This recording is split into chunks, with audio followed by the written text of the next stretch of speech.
মানব জীবন ক্ষণস্থায়ী, আর এই দুনিয়া একদিন অবশ্যই শেষ হবে। এ বিশ্বাস ইসলামের মৌলিক অংশ। কেয়ামত কখন সংঘটিত হবে তা একমাত্র আল্লাহই জানেন। তবে কেয়ামতের আগে পৃথিবীতে এর কিছু বিশেষ লক্ষণ প্রকাশ পাবে, যেগুলোকে বলা হয় আলামত। কি সেই আলামত?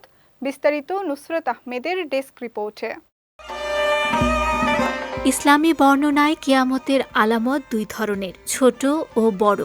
ছোট আলামতগুলো দীর্ঘ সময় ধরে ধীরে ধীরে প্রকাশ পায়, যার অনেকগুলো ইতোমধ্যে দেখা গেছে।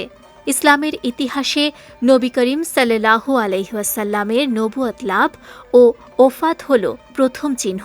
এরপর সমাজে নৈতিক অবক্ষয় লক্ষ্য করা যায়। অমানতদারিতা, দায়িত্বহীনতা, ফিতনা, মিথ্যা নবুয়তের আত্মপ্রকাশ। মানুষের মধ্যে ব্যভিচার, সুদ, মদ্যপান, উলঙ্গতার বিস্তার, সন্তানদের অবাধ্যতা ও পরিবারের ভাঙনেও কিয়ামতের আলামত প্রকাশ পায়। প্রাকৃতিক ও সামাজিক পরিবর্তন, যেমন ভূমিধস, ভূমিকম্প, হিংস্র প্রাণীর উপদ্রব এবং সভ্যতার অস্বাভাবিক বৃদ্ধি সবই ছোট আলামতের অংশ।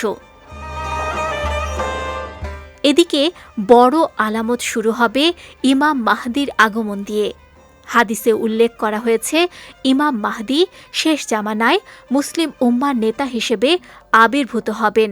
তার নাম হবে মোহাম্মদ ইবনে আবদুল্লাহ, নবীজির নামের অনুরূপ।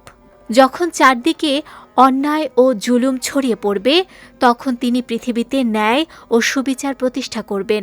তার নেতৃত্বে একটি স্থিতিশীল সময় আসবে।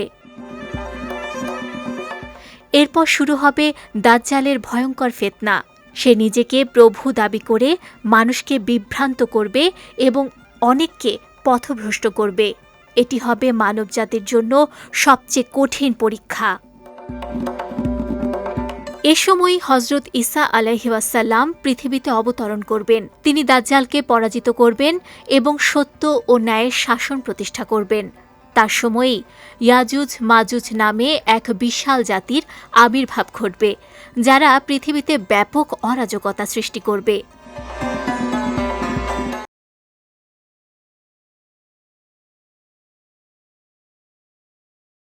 এরপর ঘটবে আরও বিস্ময়কর কিছু ঘটনা। সূর্য পশ্চিম দিক থেকে উদিত হবে, যা হবে তওবার দরজা বন্ধ হওয়ার চূড়ান্ত সংকেত। পাশাপাশি পৃথিবীতে এক অদ্ভুত প্রাণীর আবির্ভাব ঘটবে, যা মানুষের সঙ্গে কথা বলবে।